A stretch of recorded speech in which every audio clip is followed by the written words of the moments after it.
Good morning. It's actually quite new to us to do an episode in the morning. So good morning, world, and good to see all of you. Welcome to Customer Value and Beyond. I'm Stephen, and I'm honored to have you with us today.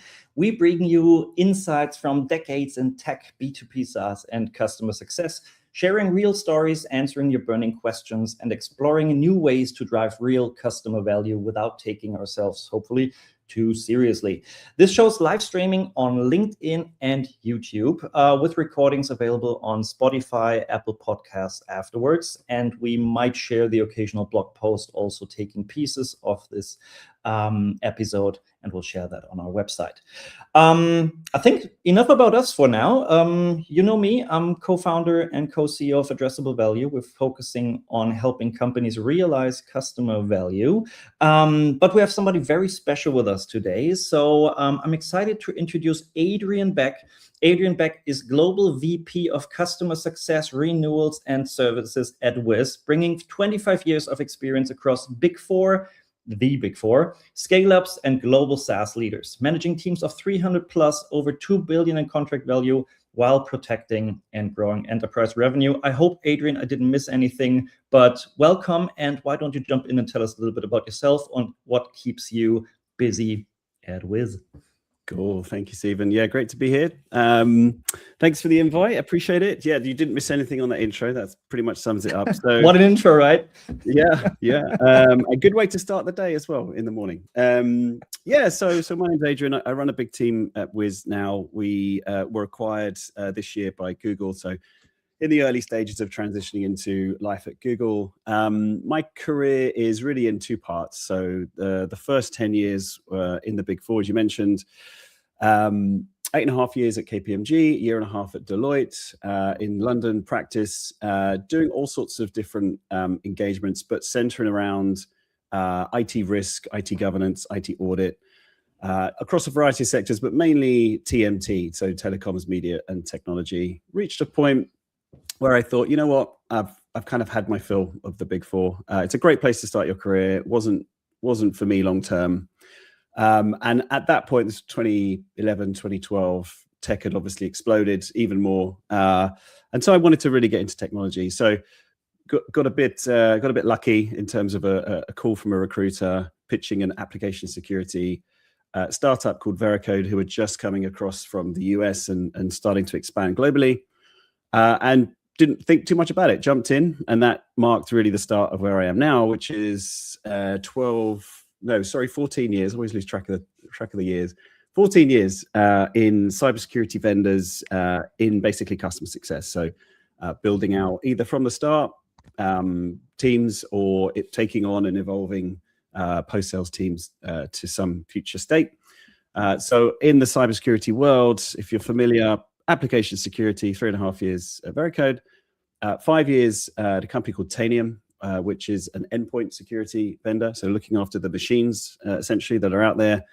A year and a half at another endpoint vendor called cybersecurity, and then prior to Wiz, 2 years at Okta. So moving into the more identity part of cybersecurity. So that's my career. Outside of that, I'm UK based. I have a big family of 4 children, so life is pretty busy right now, both professionally and personally. Lovely. It sounds amazing, and I'm already intimidated by your CV. So that was quite a journey. So and I think that's also one reason why I always love our conversations. So I think we met, at a London Success Unplugged event or something like that. Probably, I don't know, almost a decade ago. And always these conversations were always like super fun and deep and engaging, because I think you can just tell that you have a deep background in consulting, and that you take this consultative approach to customer success quite seriously, right? And actually making sure that customers get to the desired value, they get the outcome they intended to. And I think that's my favorite place in customer success. If you think there's more support-driven teams, a bit reactive, there's the pretty salesy teams, which are more account management type of style. And then there's the consultative teams. And that's kind of the niche I love. And that's why I love these conversations. So much appreciated. We'll talk a lot, I think, probably about AI, right? In this podcast. We might. Yeah. And I think to your point, having those consultative skill sets, learning how to, see the bigger picture, be comfortable with ambiguity, have deep relationships with human beings, understand the minutiae as well as, what a C-level cares about. Like those are all very important skills that I think you get in consulting. So I feel quite blessed that I've had that part of my career and taken it forward, especially in this AI era that we're in. Lovely. And we actually had one of your colleagues from Tanium on, I think last year, Paul Ferguson, who I already knew from like his Cisco times. So it was also a lot of fun. And fun fact, I went to a very nice concert with him once in London at this super cool, like round concert hall. I forgot what the name was, but we saw Gary Clark Jr. there, which was a lot of fun. And so that was, love Paul, sending cheers. Roundhouse in Camden, maybe? Roundhouse, yes, that was amazing. Yeah. Paul is a legend if he's listening to this. He's in the top 20 most stylish people in the UK, according to Observer newspaper, which is a fantastic. Best suits. Yeah. Lovely. So, Adrian, awesome CV, incredible CV. And what we always love to do is asking people what we can find about them, right? So probably by now, everybody has checked your LinkedIn profile and was just as blown away as we were. But what's not on there, right? So what is maybe like a secret little or tiny little bit that we wouldn't find on your LinkedIn page where you think that actually tells people a lot about you? Well, the clue is behind me, if you guys can see. So yeah, I growing up in London, a child of the 80s, I guess, and a teenager in the 90s, electronic music was basically everywhere. So even in the 90s, you had the Britpop explosion, but there's so much creativity and so much great music. It's such a great scene that, it's sort of stuck with me ever since. So behind me, I have DJ decks, and I have a vast music collection. And when I get time, which isn't very often, I do like to DJ. And then when I feel inspired and I have the time, I'll curate a mix with a certain theme, and I will stick it on a Mixcloud page that I have. You wouldn't associate the page with me, so there's a separation here of professional Adrian and DJ Adrian potentially, but it's a hobby of mine that sort of keeps me grounded in that sense. Yeah, I love it. So I guess I will need to hear some of those records. And of course, everybody, if anybody wants to comment, Adrian, please share. We can't wait to hear it, right? So maybe somebody will comment, right, and might make you feel challenged to kind of post it, right? So feel free to do that. Otherwise, we'll respect that that's the other Adrian that's not here today. Yeah, send me a LinkedIn connection and a DM, and maybe I'll share it. Perfect. So you told us a little bit about how the consultation or the consulting background helped you with understanding different stakeholders, different level of folks you're working with, understanding where they're trying to go. What was maybe one skill from this past, maybe an unexpected skill that helps you survive, especially in this like hyper growth environments you're in? What is like a skill that helps you manage that or tackle that? Yeah, I don't know if it's a skill. I mean, there's tons of skills that you pick up throughout life, right? But particularly in the big four, I mentioned a few earlier. Outside of the word skill, there's a few moments I think in my life that kind of reinforces the notion of like not doubting yourself, right? And being determined to succeed. So just the school I went to, it's called Latimer School in North London, is a very, very good state school, right? So it's not a private school or anything, but it's selective. And my brother, 2 years older than me, he got in no problem, and I didn't. So they have assessments and stuff. And I was like firing pretty well in many things at that stage in my sort of childhood, right? I was learning instruments, playing sports, and doing good work at school, but I didn't get in, and it hurt me a lot. So my parents basically had to go up to the school, to the Board of Governors, and appeal. So they kept a couple of spaces in the intake for people on appeal, and I got in. And then so I immediately entered the school and felt a little bit like, do I deserve to be here? I've kind of sneaked in through the back door in a couple of paces that were sort of reserved. And in the end, I got better grades, when you go through all the GCSEs in the UK and then A-levels at the end, like better grades than most people. So I kind of felt sort of justified and thought, actually, you know what? I needed to have more faith and more belief in myself. If you trip up or you don't succeed in one thing, like, take the opportunities when they come. And so, that sort of set me up, I think, a lot for my future. There's, everybody has some of those pivotal moments. I think that's one of them for me. Love it. And as a bit of a movie geek, and probably like a more uneducated question, did the school at all look like Hogwarts? It was founded a long time ago, yes, but it was not one of those gothic-y sort of buildings with a train that comes up. No. Okay, I'm just slightly disappointed, but yeah, I think it's fine. I probably would still think it looks like Hogwarts, so, but yeah, that's just me. So in our recent conversations, I think I was probably, of course, also very curious about like how things changed now working for a company like Google, right? And how things changed in like the whole aspect of things, right? The whole scope of things. Was there ever a moment, and I think that also means and I relate to this a bit, like when I tell people at my family gatherings what I'm doing, right, and how things are happening. Was there ever a moment where you thought like, okay, I need to pinch myself that this is actually my job and this is actually what I do for a living? Did you ever have such a moment, either at some of the previous companies or recently? Yes, I think so. So the team I have right now is the biggest that I've had in my career, so I feel very fortunate. In some ways, it's I've always managed to get to know or at least put a face to the name of all my previous teams, because they've been manageable sizes, and then you reach a point when you sort of cross 100, maybe 150, where you're kind of hanging on to that notion of like, can I get to know everyone? Do I know who's who? This time around, little different. So 300 is a big number. But we were at sales kickoff in Vegas back in March, and we had a team dinner. So big Vegas hotel, tons of massive rooms, and we all gathered. Each team had a dinner, and I remember sort of standing in the middle, and I did a video call with my wife, and sort of did a sort of 360 rotation video call, and just seeing everybody in the room. And it actually wasn't everybody. The support team, bless them, weren't there, but just taking that moment in and thinking, this is the team. This, not just for me personally, career-wise, the biggest team, overwhelming, but also like a really solid team of incredible people that work really, really hard, especially in a place like Wiz. That was a pinch me moment for sure. Yeah.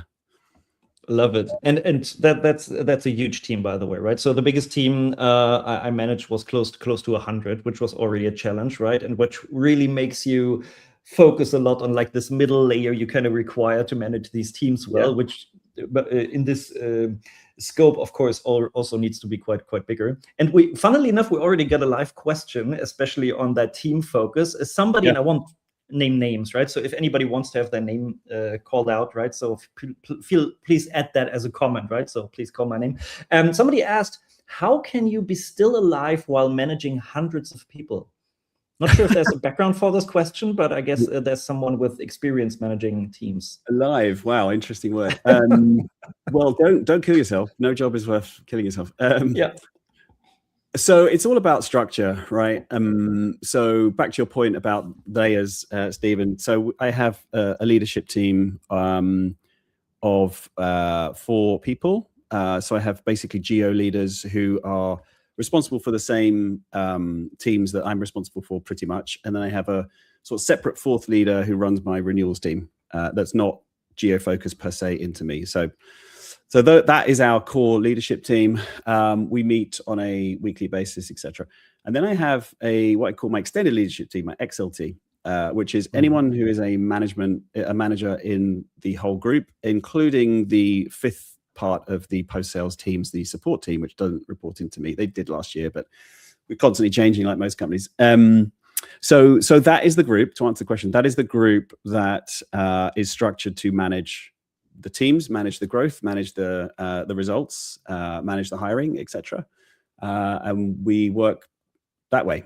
So as we grow, we've had to create additional layers. So there are a few, especially in the US, obviously the bigger team, we've got a director layer now as well. So that happened last year. So gradually building that out, and that's how you do it essentially. But now working for Google, interesting fact, when you navigate up the org chart on the system, Sundar has 190,000 people under him. So there you go. And still seems to be doing well, and is managing his day to day. Yes. Awesome. And by the way, we got another comment, which was, "Hi, Stephen," and I'm saying hi back. Great to have you. In SaaS, right, and AI, there's usually a bit of a friction, right, between the different teams, and a bit of silo building between maybe sales, product, customer success, marketing, and all the teams we have in place. Especially in the security ecosystem you've been in for, as you said, 14 years. Where do you think, especially in this environment, is the biggest disconnect that prevents companies from delivering value post-sales? Interesting question. Yeah, I mean, so especially in cyber, the speed of product innovation, product delivery is very, very important because the world is changing so fast and threats are changing so fast. So one friction point when I think about product and engineering sort of sitting behind them and my team is the speed of development. Can we keep up? And Wiz is honestly one of the most crazy places from that perspective. So we release new features every week, and they can be big releases, they can be minor tweaks, etc., functionality. So we have to have quite a rigorous enablement, training, education program, and you've got to keep up with that. And then the other sort of angle to it, sales. Sales are motivated to paint the picture, right, and drive the sale. Cyber is not a nice to have anymore. And it's becoming, with Mythos, if everyone's sort of familiar with that kind of milestone event. So an Anthropic model basically was hacking things that previously had been not hacked before. AI puts another layer on it and actually enhances or accelerates that conversation out in the field with new prospects, etc. So CS is sort of caught between those two elements, right? We've got a product to learn that's growing all the time, sort of growing outwards and getting deeper and more sophisticated. And then we've got a heightened sort of sales motion where, sales are super interested and actually, sorry, not sales, customers are super interested in what we have to offer and are eager to buy, etc. So, balancing the technical knowledge with the expectations in the field, making sure that we can deliver against those expectations, maybe temper some of those expectations actually from the customer, making sure they understand the blockers that they're going to face, because rolling out a new piece of functionality is not always easy. And then obviously keeping up with what's out there technically. So it's tough. It's not easy. Love it. And maybe digging a bit deeper into that, right? So at Addressable Value, we're advocating a lot that teams or aligning teams around customer value drivers, like something measurable, like speed, efficiency, economics is actually what's driving your business. How would your teams, or how would you ensure that the products you're building to secure cloud environments align with the sales promise and what CS might measure afterwards? Yeah, so for us, we try to centralize everything on the platform. So, the common question that our founders in particular will ask is, well, should it be on the platform? Could it be on the platform? And so we've built quite a lot of features and functionality, including this thing called a champion center. So for the day-to-day technical users, the security folks, 99% of the platform is where they will spend their time and navigate, etc. But there is a corner called the champion center, which really is about onboarding. It's about your journey with Wiz, your journey with cybersecurity, cloud security, AI security, what you've achieved, what you've unlocked, and obviously a ton of metrics and reporting. So we have some common metrics, common KPIs that we align to. I'll give you some examples, like workload consumption. Workload consumption is, the volume of cloud workloads that you're scanning, right? And this is a term that will be talked about in the first new business meeting all the way through to renewal. And it's a common metric that we track. And this is the the fuel that powers the platform, essentially, the security graph that we have, which I can talk more about. From a security perspective, we have a notion called toxic combinations, right? So these are the sort of really bad interrelated findings that can be exploited, right? And here humans are being replaced by AI a little bit, right? But for example, like an internet-facing virtual machine with a vulnerability, with an overly permissive identity role that sits behind some secrets or some sensitive data. So that chain is pretty bad. So we talk about toxic combination. We actually publicly celebrate what we call zero criticals. So naturally in a security tool, you'll have a critical issue, you'll have all the way through to sort of low. The criticals are the ones that obviously you need to focus on. So we have a zero criticals club, where if you've crossed that line and you have no zero criticals, great, you get a badge, right? And 50% or more of our customers are zero criticals now. And that's kind of like the march to safety. Other things like MAUs, monthly active users, security scores, etc. So there's a ton of things that is a sort of whiz framework of metrics and language that is common across the customer journey, from pre-sales all the way through to renewal, and very common across teams as well. So yeah, that's kind of how we would kind of align from that perspective. Love it. And can you maybe to dig deeper into exactly that topic? Because we've collected quite a bit of experience around supporting companies in identifying what to measure, right? So are you increasing efficiency? Is it customer satisfaction? Are you increasing the speed that your customers can work in? Is it revenue? Is it cost reduction, right? So different kind of focus areas, some might be combined, but especially in the security field, right? Or also in the compliance field, something I saw with customers we had in the process management space in the past was also where you had, for example, energy companies, which you just supported in not paying million high penalties, right? And just supporting them, keeping that at zero or as low as possible. How difficult is that for your sales and customer success team to basically say, we're not aiming for the highest number, we just try to keep that at zero, right? We just basically keep it down here. And it's tough to compare zero to zero, right? So zero is great, right? So how is that maybe challenging, especially in your field where that's a focus? Or are other metrics maybe adding to that, which round up the picture? Yeah, yeah. So what you're referring to is in the cyber world, I think about cyber software in particular as sort of like an insurance policy. You're buying it to make sure that nothing goes wrong. If it goes wrong, that you've got a safety net of some kind. So a value from a very surface level perspective is, my technology prevented something from happening. So nothing happened, right? Nothing happened. That's great. You didn't get hacked. I mean, the average breach is, I think in the US, is like $10 million. Globally, it's like 4.5 or something like that. So right there and then, if your technology is as broad as maybe Wiz and Tadium was too, you could probably pin yourselves to, well, you didn't get breached.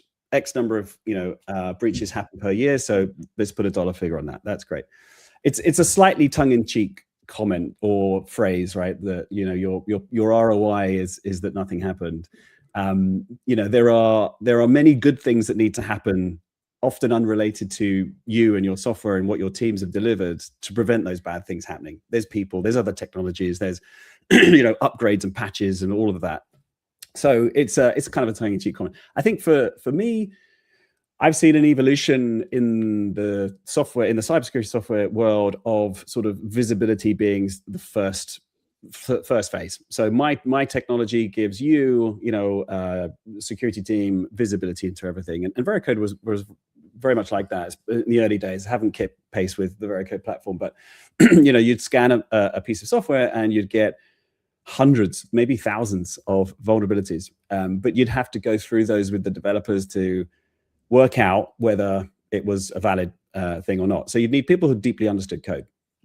Where we are now, especially at Wiz, is all about context. So Wiz is powerful enough to say, okay, there is a vulnerability there, but you've got other controls around it that it's not exploitable. It's not an immediate sort of critical or priority risk that you should focus on, because there's a layer of protection. That toxic combination is not there.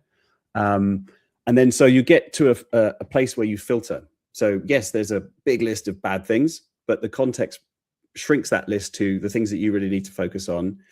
And then this is now where the ball is passed back to customers, is we can't, unless professional services come in, which is a separate conversation, or a partner that comes in to actually do some hands-on keyboard work, we can't change the business. We can hammer home the message and provide the data and provide the best practices and tell them what, you know, other customers are doing. But really, if there's code to be fixed, there's a developer on their side somewhere that needs to fix the code. Or if there's a upgrade that needs to happen, it's a, you know, operations person sitting in a, you know, a network operations center or something like that, right? So you've got it to get to that position where you get to zero criticals. It's really down to the customer. So that's the kind of ROI journey from a very surface level perspective. But I would say, like, maybe this is a consultant in me, from a business process perspective, you know, there's ROI, there's deeper levels of ROI in there. So one of the big things that every cybersecurity vendor talks about is tool consolidation. So there are thousands, literally thousands of cybersecurity software vendors out there. And quite often, you know, shiny new things come along. Chief information security officers will rotate, right? It's quite a short tenured role on average. And so you end up with tool sprawl. So Wiz has grown tremendously in the last 2 years to a true platform. So we have, you know, solutions for developers. We have solutions for operating teams, or security operations center, I should say. Cloud teams, network, identity teams, etc., all in the Wiz platform. So we have a good as opportunity as any to say, right, here's your ecosystem. Maybe not completely retire this tool over here, but certainly you possibly don't need that piece of it anymore. And so tool consolidation, simplification, etc., is one element to it. And then there's sort of a time side to it as well. So if your process with those 10 tools took you a long time, and now you've removed that, you know, can we measure that? It's almost like, you know, a before and after comparison, right? So the context from a Wiz perspective on our security graph helps to identify some of those areas where time can be saved. So if you just think about that sort of throwaway phrase of, well, nothing happened, but you peel that back, dig deeper, there's a host of you know, value stories that you can pull out should you do the right thing. But as I said, a lot of it is related to the customer themselves and pushing them to do the right thing. And they should, because a breach is bad. You know, nobody wants to be hauled up in front of a audit committee, etc., or a regulator, if they can help it. I love it. And I really can tell that you put a lot of thought into also peeling this onion a bit, right? So from the surface level, understanding what the value is, and there we are back at this consultative approach, right? And really understanding what kind of the value for your customers is, and really explaining to them how to look at it, because I think that's in the end also what makes you successful in this environment, where you need to have like a bit of a shared accountability with your customers, right? Where you make sure, okay, this is what we can deliver. This is how we can proactively guide you, but you still have homework to do, right? You got a budget to get a software and to get services involved and to get this done. And I think this is why these then in the end value metrics are so important, because you want to say, okay, what are we actually aiming for, right? What are we striving towards and how do we get there? And I think that's why it's so important. And I think a key aspect of this, right, and of the complexity of this, of course, gets changed by AI nowadays, right? So a lot is changing, a lot is improving. I just had a recent extreme example from a friend working in a government environment in Germany, who told me that for certain investigations, they're still reading through thousands of pages of messages to understand it, because they're not allowed to leverage AI, which in our environment is just mind-blowing, right? That you can't. So I bet that in your environment you're able, capable, and have access to quite the latest tech and the latest models in the AI space. And maybe getting to a question is that, how does that change how you do cloud security and also your CS operations today? So are there certain areas where you think, okay, AI is having a tremendous impact in how you work? And maybe add a bit of, are there also areas where you wouldn't trust basically to put this on AI autopilot yet? Yeah. Top of mind probably for everyone right now. I would say for the security industry, it's a complete game changer from both a offensive angle and a defensive angle. And you could almost think about it like AI has now sort of taken over security. So security is probably one of the most powerful applications for AI in that sense, right? And I think, like I mentioned Mythos before, like from an offensive perspective, thankfully that wasn't really out there in the wild. It wasn't developed by some nefarious group somewhere. And Anthropic, obviously, one of the main frontier labs, as they call.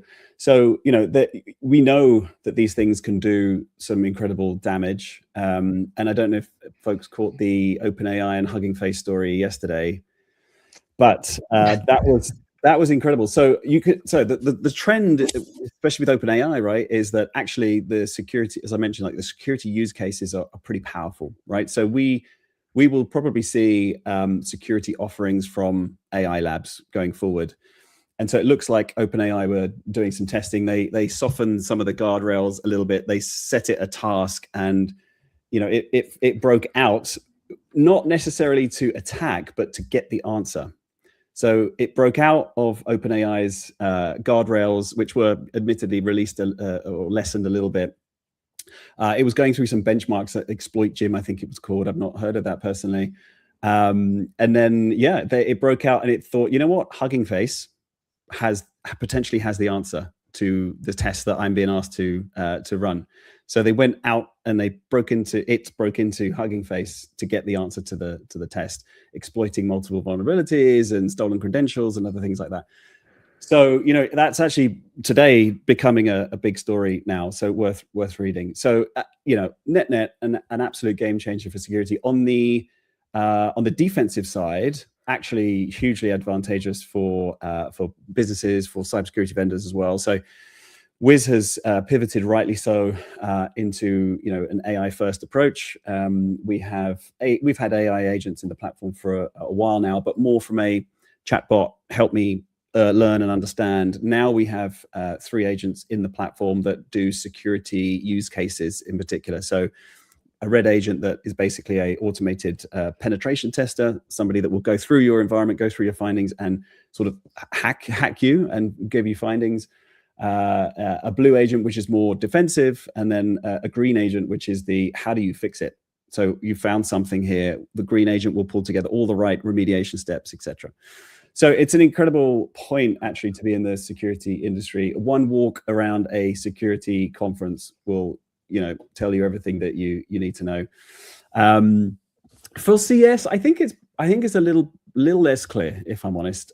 I think when you think about security and all the things I've just described, OpenAI models breaking out and hacking into Hugging Face, they can only do that because protocols and systems are fairly common, right? Like they're standards out there. There's industry standards of how to connect and how to navigate, etc. When you deal with customer success, you'll deal with humans. You're dealing with businesses of all shapes and sizes in all 4 corners of the world, speaking different languages. And those businesses are doing capitalist endeavors of all sorts of things, selling products and building, machines and all of that. And so we've got to be able to, from a CS perspective, using AI, we've got to cross some of those boundaries that are, I think, a lot harder. The one piece that I think is going to be exciting is like the agentic element of AI in the CS world. So, we know that CS for the last 15 years has had too many elements of reactive, data research, producing decks and, finding out the right information. Very soon that will all be gone. So what does that mean? That means the speed at which we can accomplish a larger volume of tasks will be like nothing else we've seen before. And that pattern is, repeated through history, right? Imagine in the 80s and 90s where we, were sitting in an office maybe with an early PC, but we didn't have internet access. We just had maybe emails. Documents weren't, crowdsourced or we couldn't work online together on a document. So this is when I started my career, you'd be emailing an Excel file to somebody. You'd have to wait, right, for them to do their edits and come back. So think about all of that gone. Okay. So all of it's gone. And I think what we'll end up in is us being even individual contributors will be managers.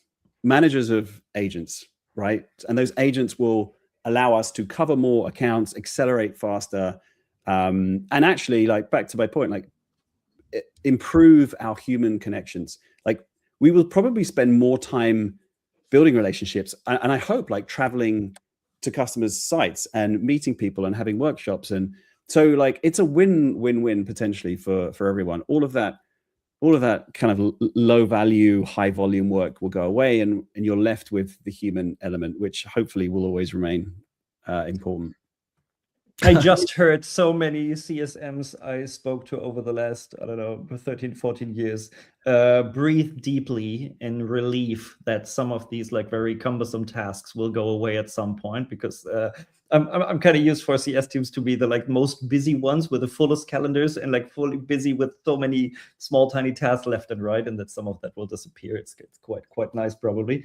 And thank you also to the news, right, to providing us with a bit of an autopilot example from yesterday, which is always helpful to have some real world examples of also what things can go wrong, and which also shows us a bit like sometimes it's also nice to build a bit in public, right, and have things happen in reality so we can learn from it and kind of think how to prevent things and work around it. So yeah, thanks for that example. That it was Look up the news story.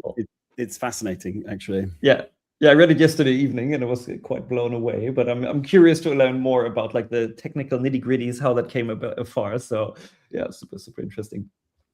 And I think this agentic approach, right? This is also something we're, of course, working with heavily, right? So for us, it's like this agentic approach to value engineering, value selling, and value realization, right? That's something that keeps us very busy. And I think is something that where the story just goes towards, right? Where you try to help support teams. And on one side, you need like I call it classic SaaS platforms, which helps you with understanding the business, reporting, dashboarding, and the likes, which I think will remain because you will still have boards and management teams and people trying to understand stuff. But then at the actual work, right, the maybe autonomous agents, right, that will just go out there and try to find vulnerabilities, but also like the co-pilots, right, that support your sales team to be better, that support your CS teams to work better. I think that will actually be a big future. And I think all these three will remain relevant. But what is maybe something, and could be a buzzword, could be something happening in AI today where you think this will actually disappear? So we just spoke about three things that will remain. Are there any like buzzwords or anything that's currently discussed where you think either sadly or happily this buzzword will be gone by next year? Oh, buzzwords. We have a few. I think if you filter this by buzzwords, we also had a few, but you can't do without buzzwords, right? That's right. Yeah. I don't know about buzzwords in particular, but like naturally, I think the good old days of logging into tools to filter on a account that you're running, to get a chart for a deck, like that's going to go, right? And is software, like, what they think about like a CRM system, what is the power there? What is the hook? It's not the UI, it's the data. It's the fact that it is the golden source of every customer you have, what they bought, etc. And so there is one particular big CRM that I've never really liked the UI. Let's just leave it there. But so imagine stripping that away, and exposing the data, the APIs, to allow an agentic or AI orchestration layer to come in and exploit and use in the right way and translate, right? I think that's going to fade away, right? That will be the default model in probably a few years. And then obviously like the big companies are anticipating that. Yeah, I don't know, like buzzwords per se. I think there's a few frustrations I have out there. There's things that I wish would fade away. LinkedIn used to be, when I signed up to LinkedIn, it was a good sort of networking site. Now it's sort of social media, and then there are there's a CS element to LinkedIn, which frustrates me a little bit. There seems to be a lot of people on there, who potentially haven't had the experience building big teams and driving P&Ls and fixing big problems. And but yet offer a lot of advice. So I'll stop there. But there's, that when I think about what should fade away, maybe there are some sort of elements in our CS industry rather than AI and buzzwords in particular. I fully understand. And I had one colleague once say that there's just so many more CS experts out there than B2B SaaS success stories. So it's quite amazing. So you kind of have to put that together. But very, very interesting industry to be in. Thinking about things that are changing, right? So with AI, a lot of things are changing with the focus on value. Companies, rightly so, especially also in the AI space, asking for like, what's the ROI, right? What's really happening here? Why am I investing like millions, maybe billions into AI approaches? Why am I counting tokens? What is the actual value of what I'm gaining here? And with that, we see a lot of conversations and discussions as well. And something impacting us as well is that basically the seat-based pricing model, right, is maybe disappearing somewhere. And also other things about like the typical SaaS customer journey are changing. So what's something where you would think that this customer journey, the renewal model, the pricing, are there any areas where you think in the time frame of, well, we usually say 5 years, but 5 years in AI time sounds a bit ridiculous. What would you think? What is changing drastically in this customer journey in the future? Yeah, you mentioned licensing. I think so. At Wiz, it's not licensed by user per se. It's licensed by Elements are, but it's licensed by workload scans essentially. But I think back to like how AI is going to transform SaaS and software, like the per seat, per human licensing will gradually fade away for sure, because how and when and what do you charge when AI is operating at that layer? And like, consumption-based pricing, already many elements of the tech world price and bill by consumption. But I think like moving to outcome-based pricing, I think is probably the future. And if you think about the words customer success, well, that is the justification of those words, customer success, right? I will pay you if I have achieved success as your customer, right? I think the other thing I'm thinking about is, in the future from a post-sales support package monetization perspective, like customers will expect that 90%, maybe 100% of their needs will be catered for by the product, by the AI features in the platform, and we've certainly moved, very fast down that road. We there's enough evidence to say that customers are self-serving on the platform with our AI tool in there, one of them. But so then where does that leave us? That leaves us back to the point of like CS, especially those that are consultative in nature, have a great opportunity to be that super high touch monetized line item. Getting out there, being strategic, maybe having a larger book of business because you've got the orchestration of the agents doing the grunt work, so to speak. So I think that whole licensing model, the whole post-sales delivery model is going to be flipped on its head. What the exact model that ends up being the default industry standard, TBD. But I think we've got enough signs to know that things I've mentioned just then could be the direction. Love it. And I love especially the piece about like customer success as a term in itself, right? If you read some of the like earliest publications on customer success, right, it's basically describing what we're looking at today in terms of ROI and customer value and what we're focusing. And I think that's sometimes where this like these terms, customer success, are somehow have lost a little bit of their focus on this tangible value, right? And this is why everybody's talking about ROI or customer value, because customer success in itself sometimes is perceived a little bit like maybe support or glorified support or reactive services component, right? And I think that's where actually things are moving back towards. And I think that's actually helpful and healthy for the space to actually have a very specific thing to be measured on. Well, AI will drag us kicking and screaming out of that world. Yes, for absolutely. sure. And I think it already does. Yeah. There will be no more justification of us being, reactive and low value, because AI will hopefully your employer, your software that you sell and run and deliver, etc., will build that for you, and then you must position yourself to be, this future state. Yeah, and I kind of like the fact that customer success is coming back to like not being a team, but being an aspect that the company has to focus on. I think that was an important stage. So Adrian, you're managing a large team right now. So I would guess that over your career, you have either directly or indirectly touched the careers by now, probably of thousands of people, right? Because if your team is 300 now, you move companies a bit, right? So that happened quite a bit. So just, right? So digest that number a little bit, right? So sometimes you have to hear these numbers, how many people you probably impacted.